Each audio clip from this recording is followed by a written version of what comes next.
No more lies, no more illusions. We are one.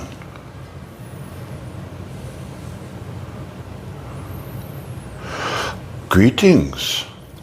Our name is Archangel Anna Théial. We begin this lesson and will transfer to our son, Théial, to complete. We first wanted to address and say hello. Hello. Very nice to finally meet you. Introductions. And we bring messages. The energy that you received on the way home, the feeling of surrender, this was important. The purpose of that energy and the point of surrender is often misunderstood because it is placed upon an object. In this situation, our son, an overwhelming urge. And it was of no coincidence that in his meditation, we did that moment of ceremony of placing our mark upon you, of awakening the third eye, which will help with your studies, of being able to see clearly, being able to see in a new way. It was, in that sense, the initiation for the next. And it was accepted by you. Hence, we did not do it in person. It is done. And as time unfolds, you will see what that means. The awakening. However, we wish to, as always, point something out. The need to place that upon a physical object is the point of the instinct of serving. It's to extend. But the mind is confused. The mind looks at the source that it is looking to serve as the source. And as always, we take the finger and point it back to you. The point of that energy is to experience the awakening. And its essence is, we are connected. We are one. And we look to the current modality in which that you serve. It is not inappropriate. It will be seen as time passes and understanding dawns as childish. I am here to serve. And so someone must be before you to serve. And the energy of the light comes through me to guide me on what to say and what to do. We would point out that your mind is still seeing it in separation. And that is not its true form. As time and experience with these new lessons occur, you will begin to see it as connected. The point of the service, if we may point out, is to experience the oneness, not just between you, but the other person as well. A celebration of what is, a reminder, a reaffirmation, a claim of what is true, in a place of perception that does not know the truth. Does this make sense? Yeah. The second thing we wish to speak on is the idea of grounding into the earth. This is where meditation will start coming into play. The channeling the energy of what is. And in that, we are not involved. It is a you project, a state of identity, a state of declaring I am. The current understanding that is popular is to simply drift off into the higher energies and bring them through. We would point out that what is before you is made of the physical, made of this earth. If our feet were down, we would stomp while we were saying it. It is of the earth. And so when you channel those higher energies, whether you call it the divine self, the source, that which is, whatever it is that you see it as, and channel it through the body, you're bringing through a vibrational essence which in its own tendency can destroy the body. It is set to a certain frequency. So how do you balance this? And the answer was already given way back when Woman of the Forest said it. Heaven on earth as if in heaven.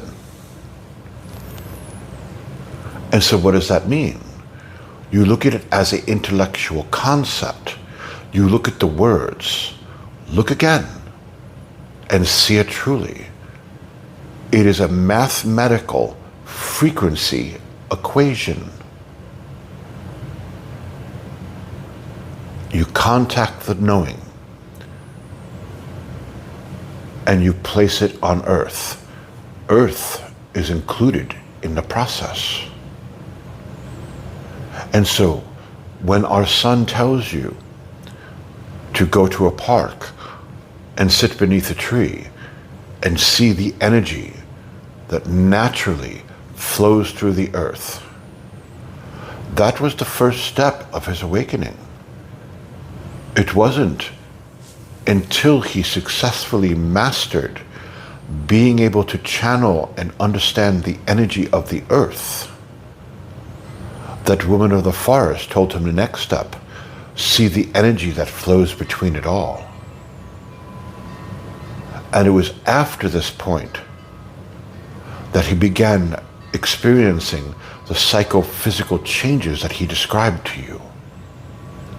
But the first step is grounding into the earth to root yourself, and you bring it in ceremony into a 2-minute exercise. I see my spine rooting into the earth.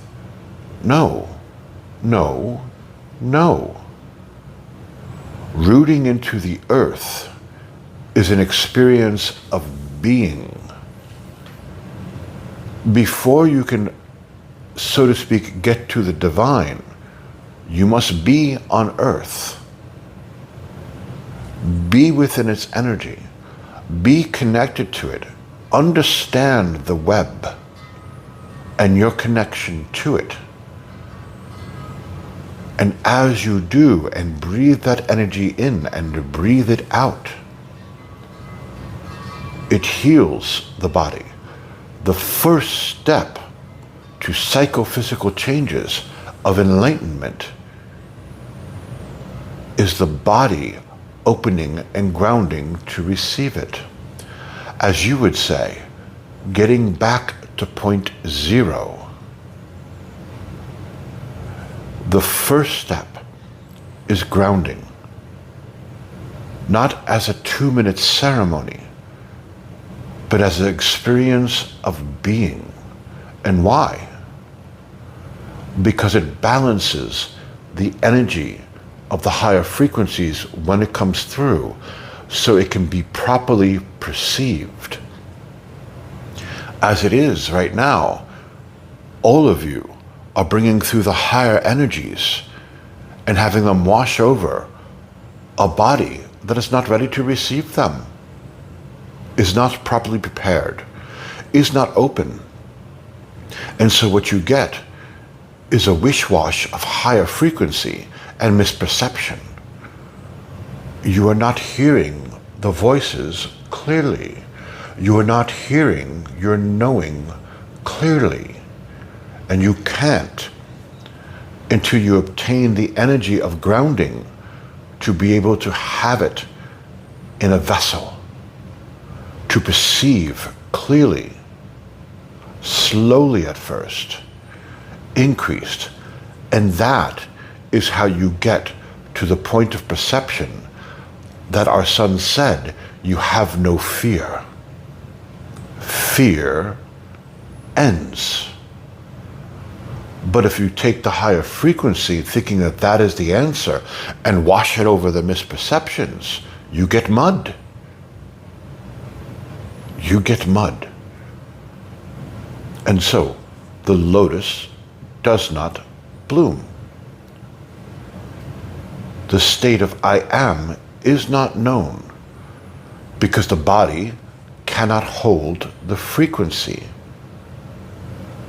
And eventually, the nervous system starts misfiring. And you bring through all sorts of crazy information, thinking you hear it clearly. Think back to how many times in sessions the energies have said, not that you're receiving it clearly, this is what they are saying. This is how they're expressing it. You are not receiving it clearly. And as well, you are not receiving yourself clearly. And so the 2 points that we wish to bring before we transfer over is 1. Monsour, turn the finger around. Worship no false idols. When you see worship in its true state, it will embrace all as a state of being. And only that space is appropriate for a child of God. And only that space is appropriate to welcome another. The second point, learn true grounding. Learn true grounding. And this especially goes to Eric. Learn true grounding. Learn the experience of being. Feed the body the energy it requires to bloom, to be a proper vessel, to hold those higher frequencies. And this also goes into healing. When you are healing another and you bring through these higher energies, they suffer the same issue. There's a side effect. Ground the body first. Spend time channeling that energy of the earth through the body to prepare it to receive the higher energies you're about to bring through in healing. Then step back and watch the magic. Then step back and watch the true healing. Watch as the two energies combine into one. There is a purpose for the vehicle. It is the antenna of your soul. And if you do not have the antenna strong enough to receive it, it begins to wobble and misperceive. And that is our message.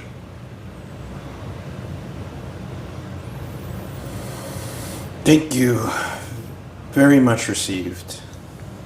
Thank you. And now we begin our part of the lesson. It is good to see you again. Likewise. Good afternoon. And so, let us begin. Messages were out of the way. This will be a hybrid meeting. We will give the lesson that our son wished on the ego and go into its complexities to complete the lessons of true will. This will be our final transmission. For a while, we will still be around. Part of our energy will be amping his as a bridge in the meantime until he comfortably channels the new energy. But as a voice, we will remain silent for a while until he learns to adapt and adjust to that new energy. And this is a good thing. We say this to the moody, emotional Cancer. You are not losing us. We are always with you. This is about embracing the new lessons to complete the series that must be. It is time for a new perspective for the both of you. And the benefit is that it'll be left as a path for others if they choose. And so this is an exciting time. This is a time to celebrate. It marks an affirmation of the work you have been doing. So we will go into the lesson of the ego to complete it. And then we will take questions from you, Monsour. Perfect. And in this situation, you can bring up new information that you really want to know. But keep in mind, those questions can be answered by Théial as well as us. So it really comes down to the information that we have already given and the frequency in which it held that's about to shift for you from a different perspective. And say, what final questions do you have for us from what we have demonstrated so far? Perfect. Let us begin. Okay.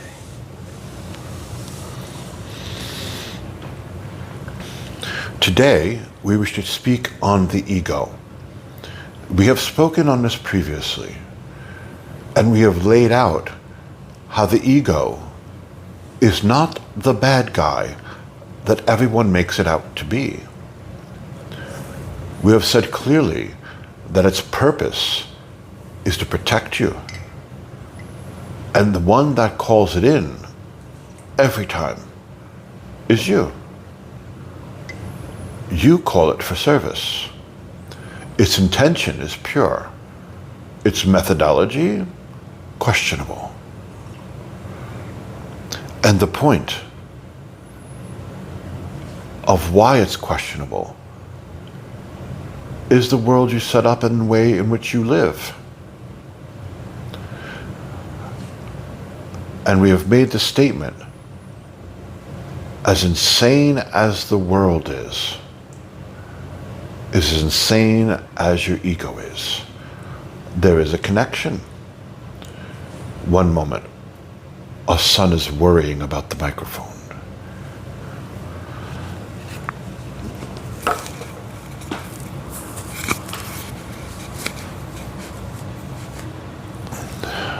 And so we continue.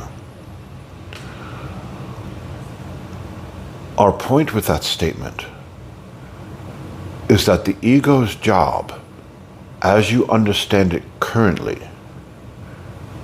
and as you use it, is for physicality, to create a mask, to be able to interact with the world, and as we have said so often before, to have the ability to simply pick up a loaf of bread on the way home. It helps you in all of your endeavors. But it also lies to you. And why? In our last lesson, we made the point that you are constantly wanting to scream. That you get to the point of looking at the world around you that doesn't make sense. And you just want to scream. And somehow, you have to make the choice to continue existing in it, in the rules, in the way that it currently operates. And so what do you use the ego for? You use the ego to make appropriate that which is non-appropriate. So you feel okay with the inappropriateness by pretending it's appropriate so you could sleep at night. And somehow you call this twisted logic. When you have a conversation with someone and sit before them and say, does this make sense to you? And you could be talking about the myriad of aspects of this world. and you are in agreement it does not make sense, and then quickly follow it, but we can't change it. And therein is the ego. And therein is the ceiling of the frustration that constantly builds. You know it's wrong. You know it's not the way you would have it be. And yet you tie yourself to it like a slave, pretending you have no choice, pretending you have no options, because you don't want to make any waves.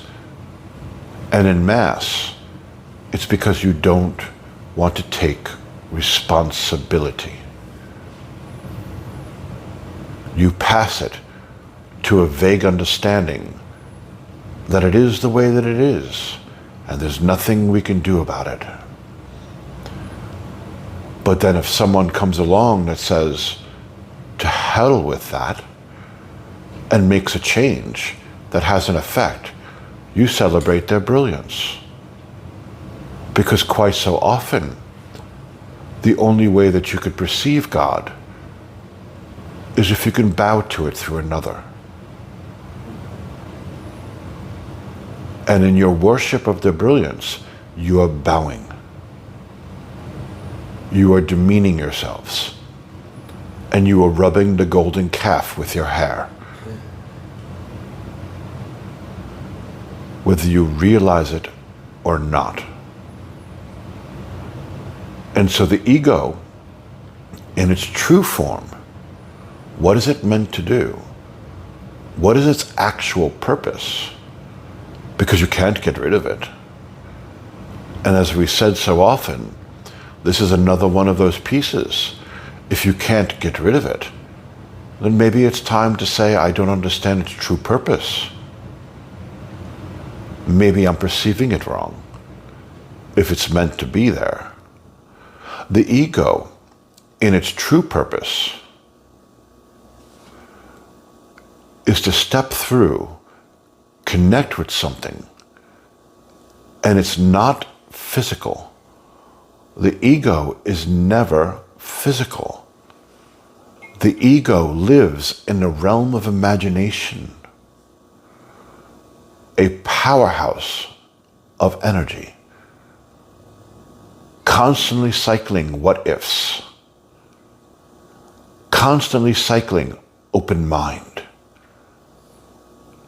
If you step into the imagination, into that creativity, there's nothing closed about it. Every option is open. It is playtime for the creative. There's a sense of excitement, of trying on different options, trying on different modalities, trying on different energy to see which one you want to wear, to express whatever it was that you wanted to express. Pretend to be a painter, pretend to be a NASCAR driver, pretend to be a checkout person at the supermarket, pretend to be a scientist. But quite often, you use the imagination to pretend to be someone important, to pretend that you're someone that everyone listens to pretend that you're someone that everyone appreciates, someone that they like, someone that they give you their attention to. You use it to shield yourself from your lack of love for yourself. It is why that when you talk to people about their past lives, they're always someone important. Never someone common, unimportant in your society. It has to be a title. It has to have something of importance. And this does not end in your realm of creativities.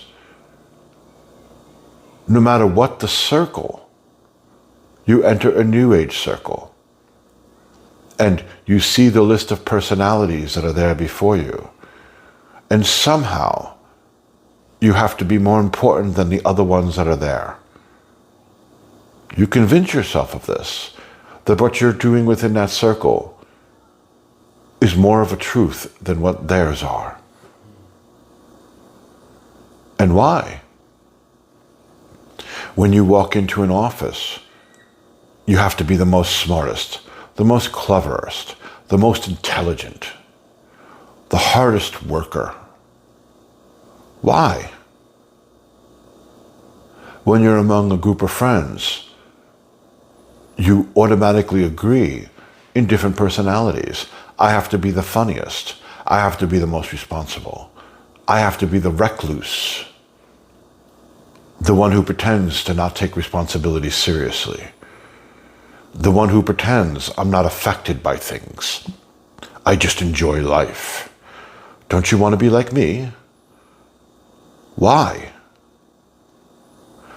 All of these modalities the ego is using to distract you from what you really feel, so that you don't actually scream. And we have said before, it's not creative. You fall for it every time. You fall for it every time. If you're working with people whose job it is to shovel manure, somehow you have to shovel it better than them. That inner voice is always pushing you to be better than your brothers and sisters. And while we explain separation and how that cuts you off, at this point in time, we wish to explain that it's there to distract you. Because the voice of unimportance needs a counterbalance. We wonder what that would be. Could it possibly be your obsessive need to know more than everyone else? Your obsessive need to be better than everyone else? Your obsessive need to be unique?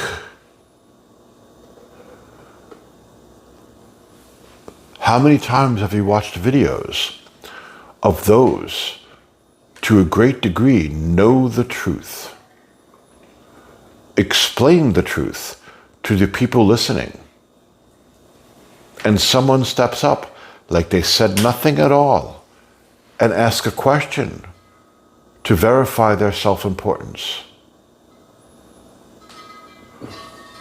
Sometimes it's very creative in the way that they address it. Other times not so much, and that's mostly entertaining. But see the truth of what is going on. For each of you, your obsessiveness of having to make yourself special, unique, the spotlight, especially the younger generation, having to be the spotlight, the white hot voice under the spotlight, the funniest one, the wickedest one, the humorist, the most irony,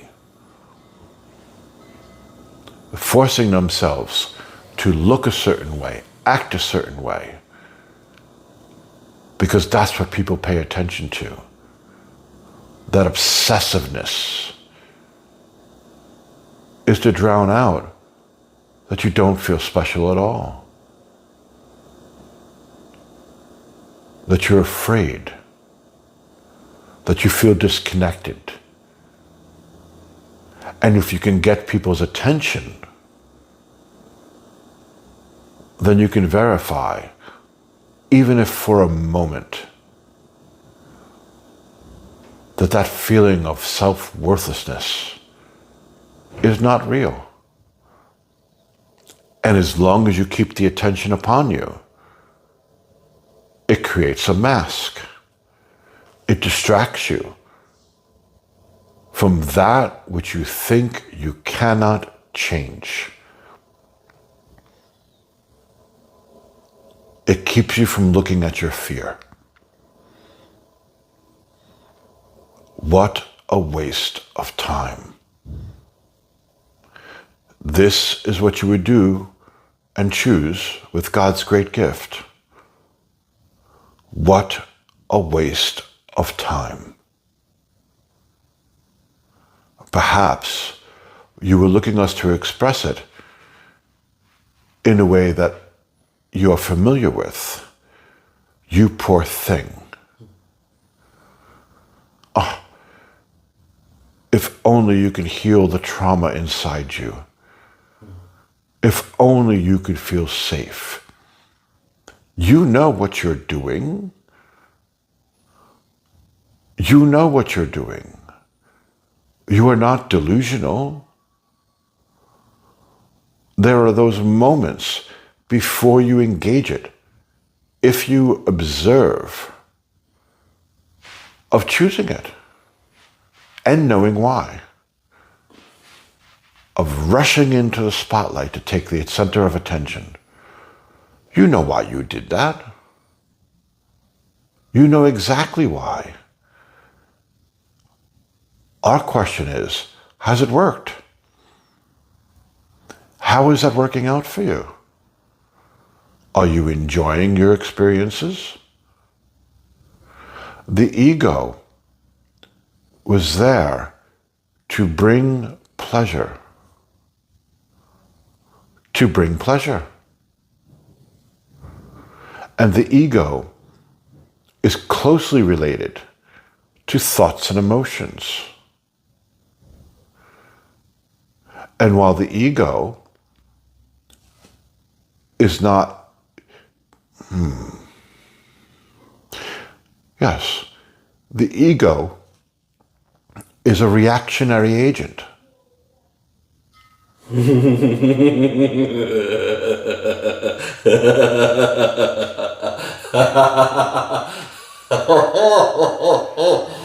It makes sense that it's in the imagination. Thank you. The ego is a reactionary agent. It's right in alignment with thoughts and emotions. And as we've been teaching, and as our son has been doing the lessons in the class, what option do you have? Only two. Which energy do you want flowing through them? Because based on the energy flowing through them is how they react. And therefore, based on what you perceive, is the subconscious the generator of the energy that flows through them, or your knowing, the fallacy that you call your higher self? And through that, source. Archangel Théial is going to be talking about source. She is going to be teaching source as the point of perception. Our job was to get you from here ready to there and explain the mechanism that is in the middle. The ego acts the way that it does because the source energy for it is the subconscious. Fear. Fear.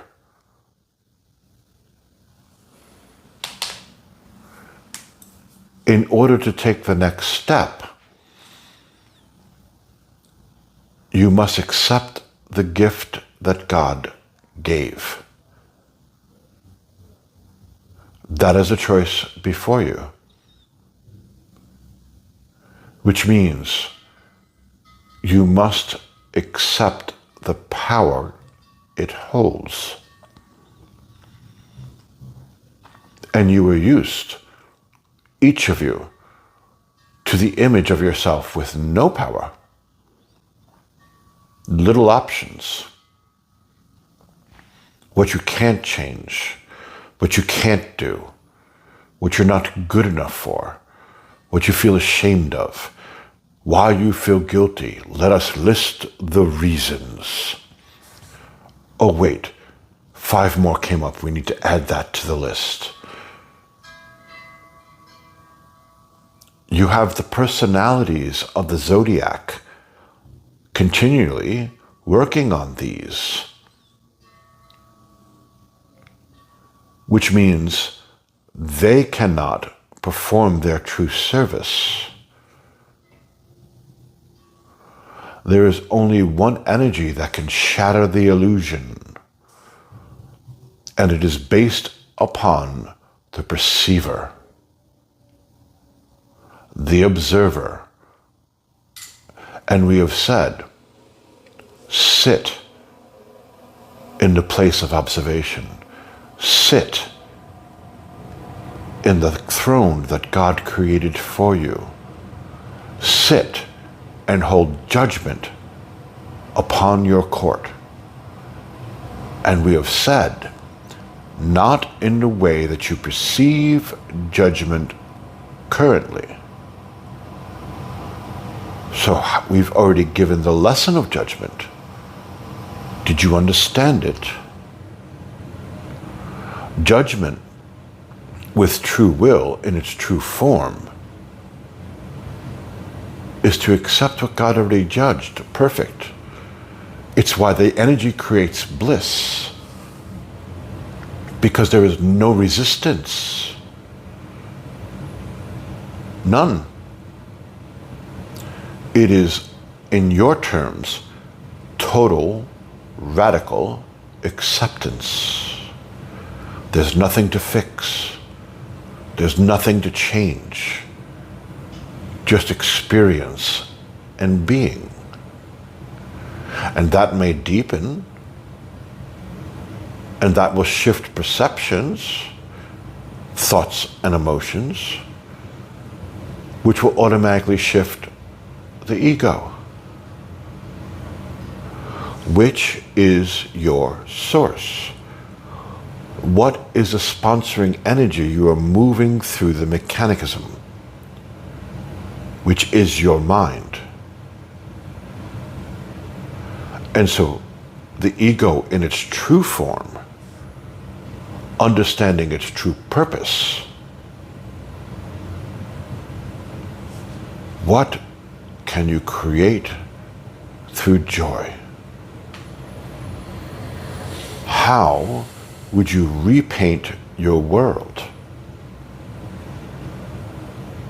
And you are under the current delusion that it all must be burnt down for something new to be created. If you say so, that's up to you. But we bring a different opinion. What would happen if all of you decided to stop being afraid of being afraid, and like shaky lambs taking your first step, walked towards the light? Which light? Your light. That which has already been given. How would you repaint the world? The structures that is. You don't need to burn it down to create new ones. You have the structure. Fill it with a different energy. And watch the transformation. You have social structures. Fill them with a different energy. Fill them with a different intention. And watch them transform. And with that is the ego. Because you try on different expressions of joy. Ones that you're not attached to. The reason why you are attached to them now, we call that an obsession, is because of the fear. What do you do in fear? You contract your energy and clutch. into your fingers, bite into your hands, and draw blood. Fear is a contraction of energy. Love is an expansion of energy. And the thing of it is, what's contracting and what's expanding is the same medium, only your mind. Nothing else. Certainly not our mind. Certainly not the person's next to you mind. Not our son's mind. Just yours. It's the only control you have.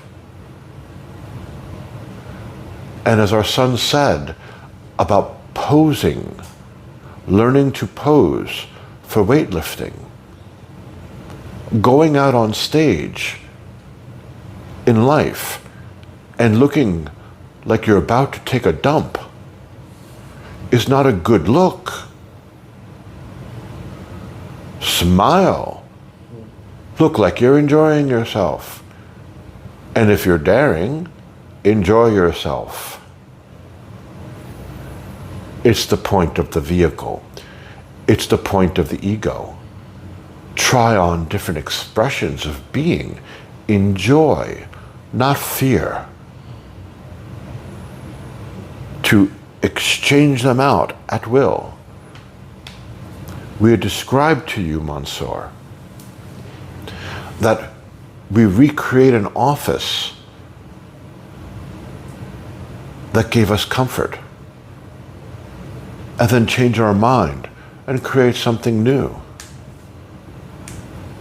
That's the ego in its true form. And we pointed out to you way back when that the difference with our creations versus yours is that we're not attached to them. Do you see? Mm-hmm. Then we will end this part of the lesson for understanding the ego and go into questions. But before we do, we will take a pee break. Our son's body needs to relieve itself. A wee break. Wonderful.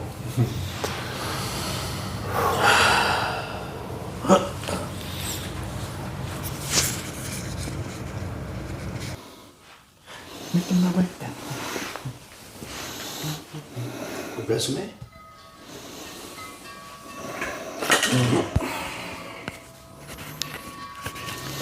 And so we continue. Easy. This is our time with you. And not to say goodbye, but to challenge you. As always, as you so clearly spoken outside, be the troll. You could still commune with us. You could still communicate with us. But you can't do it with your ears, and you can't do it with your mouth. In this transition, thank you.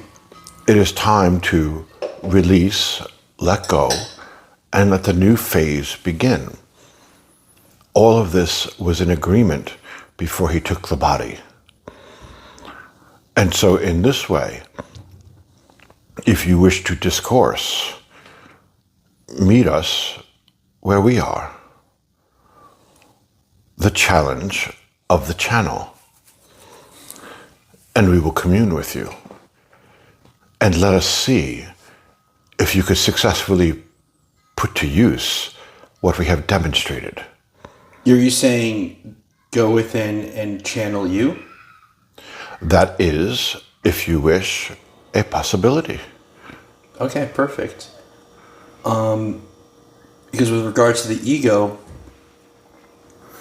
I think it was perfect that David wasn't there for the discussion of the cycle of Cancer, Leo, Virgo, because the class came and it wasn't my doing. Came up with just a mind-blowing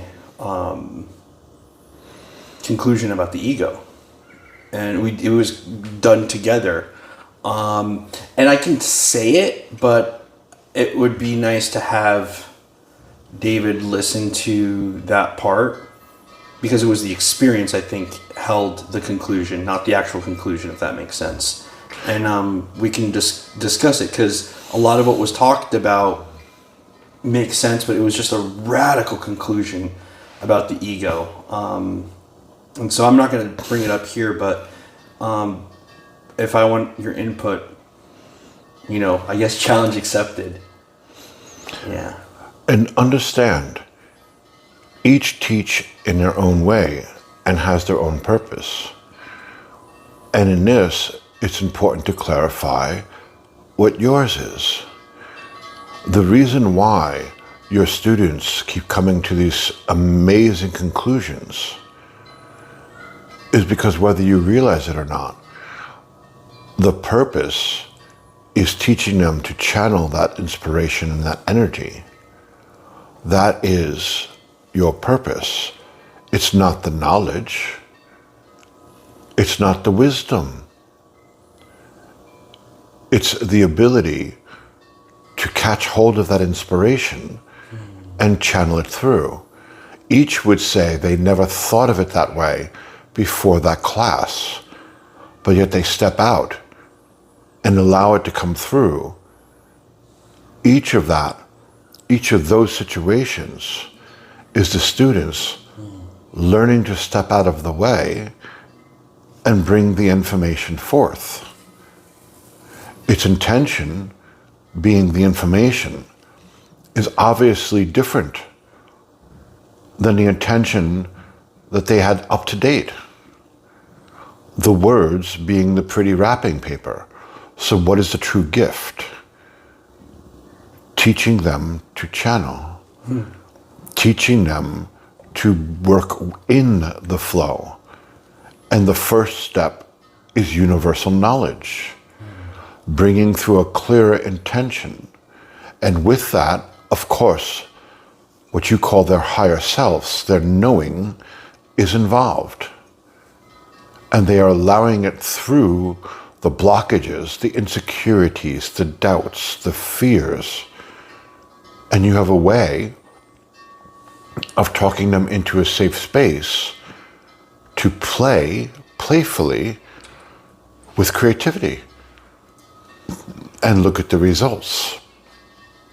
Yeah, you're mirroring exactly what you're wow, it's like talking to a psychic.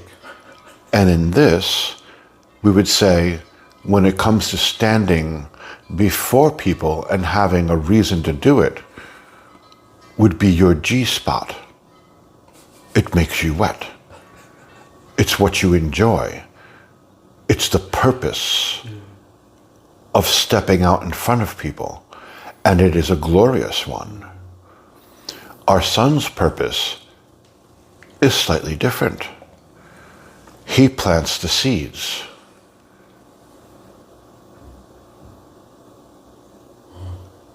And allows life to germinate and grow them. And that has been our way with you. We plant the seeds, and what do we advise? Look for the sticky notes. We are not around. Our son is not around. And what has occurred is a confidence in learning to follow the way home. Learning to listen and pick up things that you know will inspire you. Learning which videos to click on to get the information that you need. And you grow. Each is different in their own way, but each is essential for an overall growth of a being. You lead to actual experience in the moment. His is experience will come. Follow your way home. Okay, that explains a lot. Thank you. And one is not better than another. Each is essential. Mm-hmm. Kind of like the hospital, whereas the way they did the surgery was phenomenal. The intake, and then the overview and then touring how things work, and then the nurse with the medication and the description. Like, the surgeon isn't the central character. It was a whole team effort. And that whole experience, every part was super essential. Exactly. And yeah, I see it. It's like, and we can't do this alone, David. Exactly. We can't do this alone.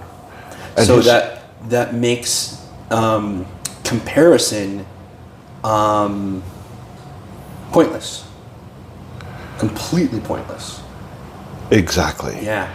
You honor each other's path by seeing its own brilliance and necessity for both, and he will loosen up as time goes on. So, what questions do you have for us? I just every time I go back through the videos, they're just wonderful. New things, but I want to go back to Career Day and ask about your history. Specifically, I'll just ask it. I'd like an answer because I don't want to sit here and figure it out. But free will, whatever. Did I work for you, or under you, or with you in the 16th century as a scribe? You did. Can we talk about that? Like, what was that like? Like, I wanna have a conversation of how we know each other. Because I genuinely, when I don't talk to you, my heart just yearns and I miss you. I miss you so much. What is that? That is our attachments through many lives. That is the fondness that we've developed. This is not our first time communing. It may shock you to know we have channeled through you before. There is a reason why you and our son vibrate so similarly. It's because we are all in the same group. And so, therefore, there is a vibrational match. It is why the two of you have such an ease at communication. You seem to know where each other is at, Marco Polo, and know what to say and how to say it with true concern. Within that is a knowing of each other beyond the bodies. The love that you have for our son is not built on this body. You know him, and he knows you, and you both know us. But for the 16th century, in answering the question and not deflecting it, we knew you. We saw you. You were a street urchin, destined for nothing. And we took you in, and we taught you the craft, and we taught you the perfection of writing. Where was this? This was in England. Okay. It continues. I just wanted to visualize it. And not in England, offset England, between England and Scotland. And it was a much smaller town, not the hustle and the bustle of England at that time. Although today you would think it laughable of it being described that way. And so you were taken in and taught discipline through the perfection of writings, creativity through the drawing of the first letter of the paragraph, the safety of taking in the information and considering what if, the imagination gone wild, learning. Your mind was fed, and I oversaw you. And I kept you safe. And I taught you a craft.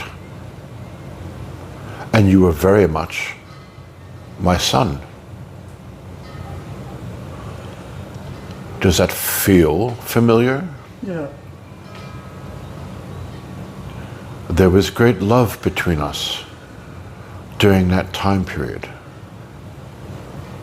And you needed it from the previous ones you've had. A testament of showing a moment of time where things were good, that good is possible, and that you deserve it. We much enjoyed that time period together. I did too.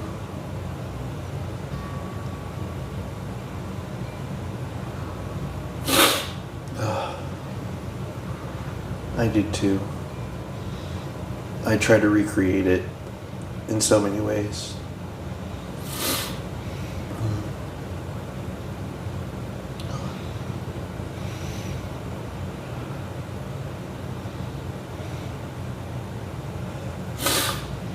So,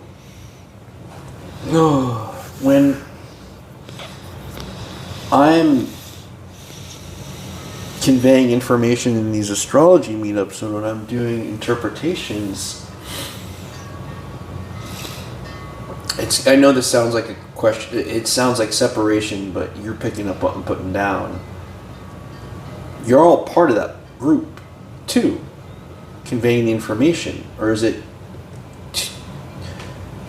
you know, like there's a group, y'all are part of that, up here on the left.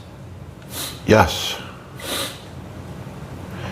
And to answer a question our son had while we were discoursing with you, we took that life and physicality to meet you. That was our first time meeting? No. Oh.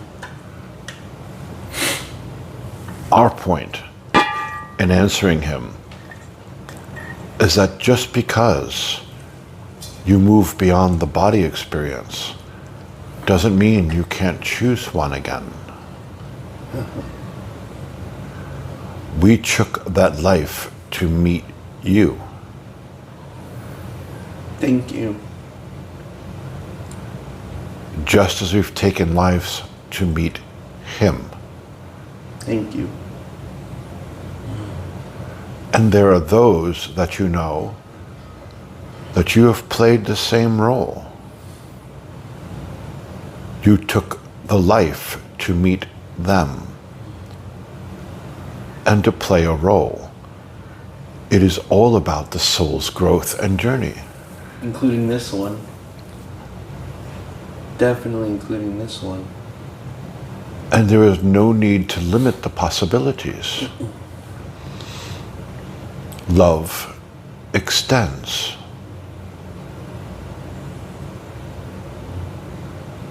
And you flow with. And so we would point out, it's not about getting past the body experience. It's about being love, whether you're here or there. Mm-hmm. It's a shift of perception, a new experience of joy, and how you choose to express it. Stop limiting the possibilities.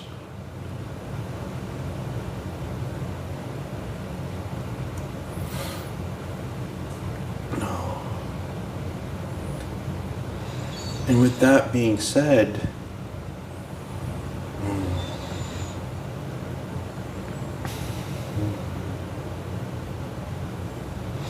are we doing the best we can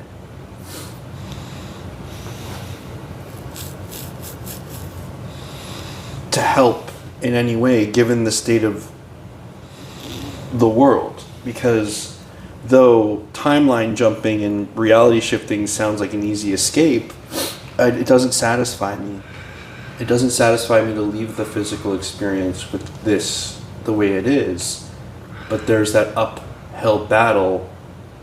I know we've talked about it, but you're picking up where I want to go with this. It's this uphill battle of free will,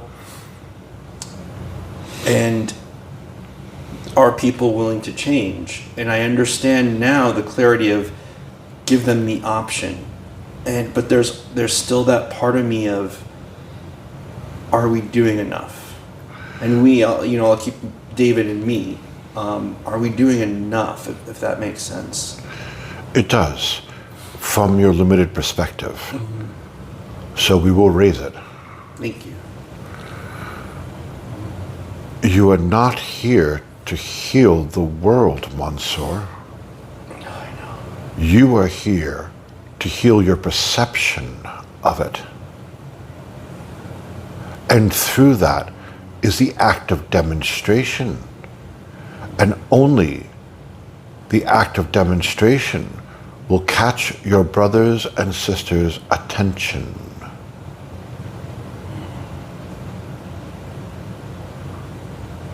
The same words, but they came differently. It's so clear. Can you say that again louder? It's the same words you've used 30 times, or whatever, 75 times. But that time, what was behind the wrapping paper was clear. Our intention has always been clear. The question is, why is it now clear to you? Because I'm looking at the gift and not the wrapping paper.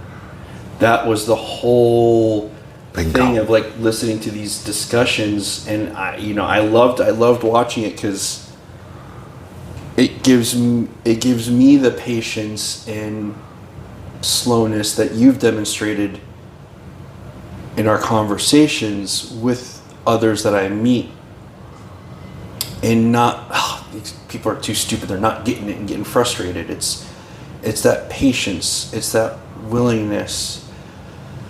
And it's so clear, it was so much about the wrapping paper. Sometimes some glimpses of the gift, but it was still that wrapping paper. And, I have a student, she's catching on my little quote-unquote game with astrology, and I'm seeing what Jim was doing. It's not about astrology. It's just a tool to deliver the gift of critical thinking, self-inquiry, cutting through the bullshit, and being one's authentic self. Correct. So what's the point of the symbols if they do not serve? What's the point of the signs if they do not serve? And service is not a choice. Nope. Service is understanding your true state of being. And through that, acceptance, all others. And so you are not healing them, you are healing your perceptions of them. But when you see them in that true perceptions, it creates the mirror effect, and they see themselves. Another fancy way of describing the tuning fork effect. It is only through the act of demonstration that there's that moment of choice. They get to choose because they experience being. And on your side, you are just demonstrating being.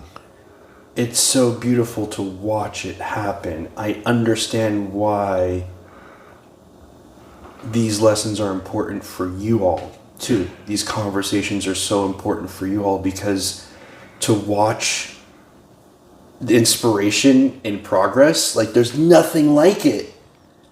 There's nothing like it. And the only way that happens, it's almost like it has to come from something completely new, from a mystery. So I'm understanding this whole idea of forgetting to like remember in that aha moment. Like for me, just watching them like have that aha moment, there's nothing like it. No drug, no food, no amount of sex, nothing is just as watching another's mind just open and expand. And there's no way to do that if they already have the answer. Correct. And I'm understanding why, I don't want to say you, but yeah, you, we're all in this together. It doesn't matter if it's an archangel, a spirit, an entity from Zebulon 5, or a human. It's like there's no way to get that experience other than from the unknown. Correct.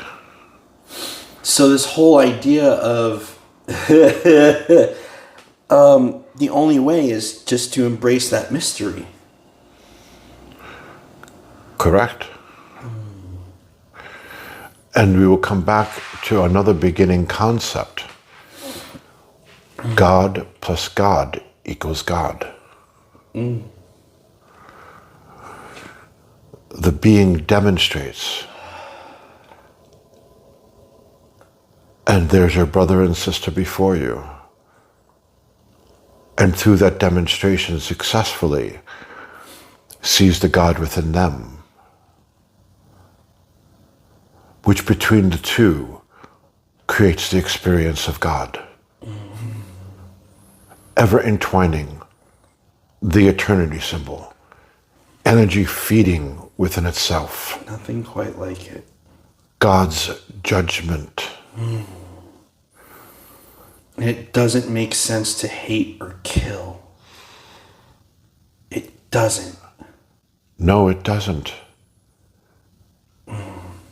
When you understand it truly, you won't even think that thought. Hence our son's point. If we were conscious, we would not be having the problems we're having now. His focus has not been on his brothers and sisters of learning. His focus has been on his brothers and sisters that have taken this stand of teaching. To ask the hard questions. What have you been learning, my brothers and sisters? What have you been learning? If the path you were on has not said, I can teach you to end fear, what have you been learning? And it's not that the part that teaches you coping and teaches you definitions and teaches you how to face the trauma. If that is your self-declaration, that is exactly what you should be doing. But it's the ones that arrogantly teaches these highfalutin spiritual teachings without actually having walked the path to activate them. The blind leading the blind. And calling it development. And standing in that light as if you're some type of spiritual grace and you are still afraid, still filled with anxiety, still paranoid and coping. Humble thyself and understand there's more to learn. Those who claim you don't need a guru knock the position of a guru off the shelf. And there was a purpose behind that. But at the end of the day, all they did was stand in the idol's place and say, place your attention upon me now. Mm-hmm.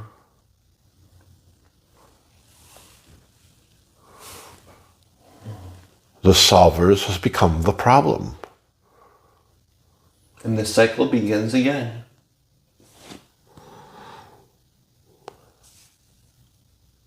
Always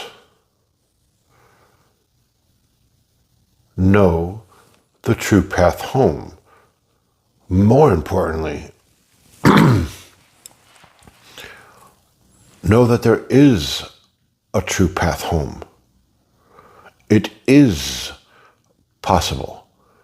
It is opening. It's always been open, as has been our point. It's always been available. It's just waiting on you. But if they don't know their options, can they make a clear choice? Yeah.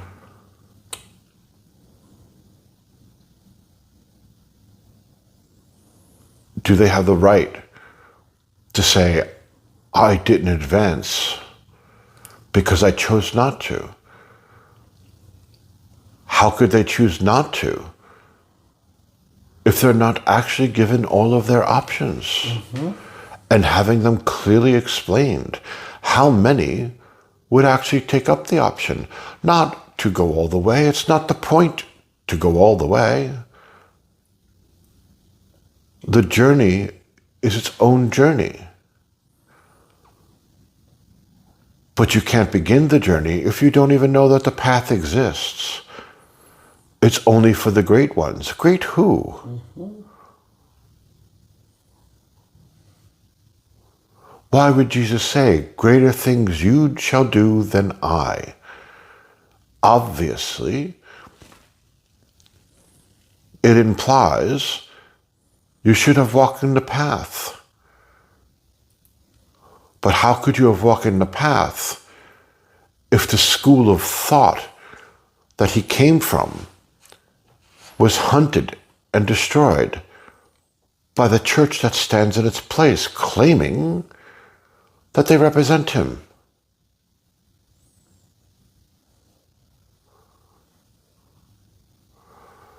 When they actually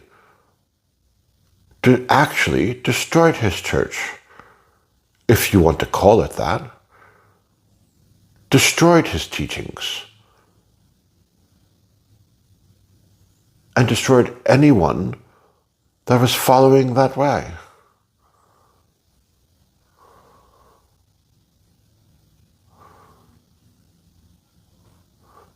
And look at what you've created with it. Isn't it marvelous?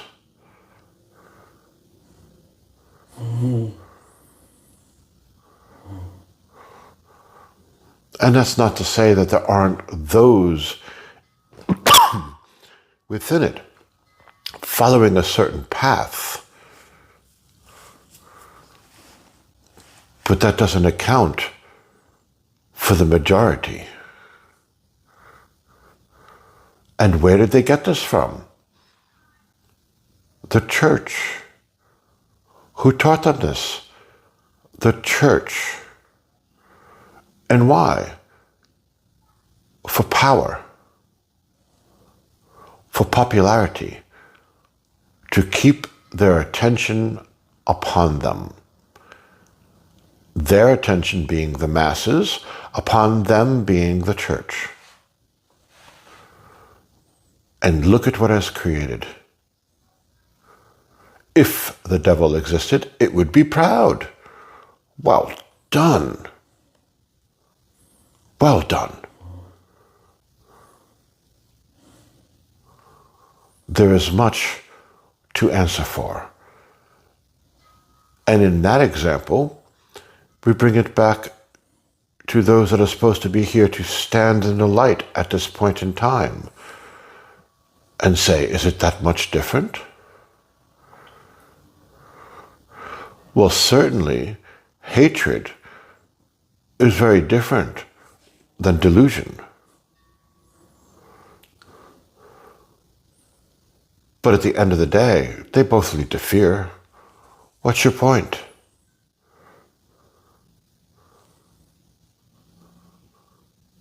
Here we are once again with both hands in a pile of poo, but this one has nuts. Mm-hmm. At the end of the day, your hand is in a pile of poo. It is not fitting for a child of God. But as of yet, you have not learned that glory. You will. You will. There's no place else for you to go. You can only imagine yourselves going someplace. And that is the illusion.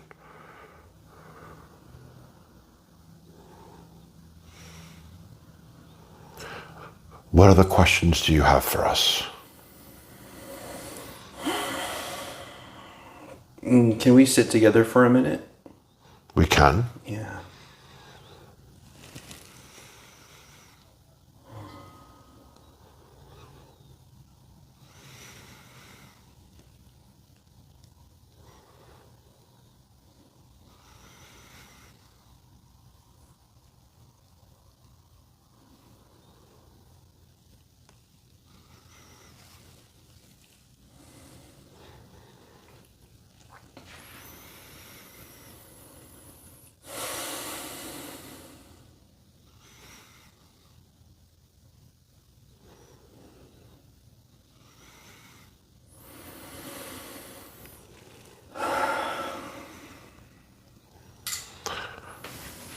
And so, we know you want to reach out and hold our hands. We don't have them. I know. But I want to thank you. That's all I have. We will end this point and say to you, while the lessons themselves is a time capsule, the lightning rod that they channeled through was you. At this point, at this time, as per the agreement, we have came and gave you the best that we have to offer. Take it to heart and meet us on the next level. That is your journey. That is the next part of your purpose. And joyfully, the next set of lessons begin. What you were truly asking for about understanding true will, you will find what you're looking for with her. But you must be ready, like our son, in order to sit within that vibration. God is not the great giver. God is the great exchanger. What of your personal beliefs of limitation are you willing to give up, to meet her within that grace, to discourse? Not to accept her grace. Meet her. You must accept your own. And our peace to you. My peace to you. Thank you.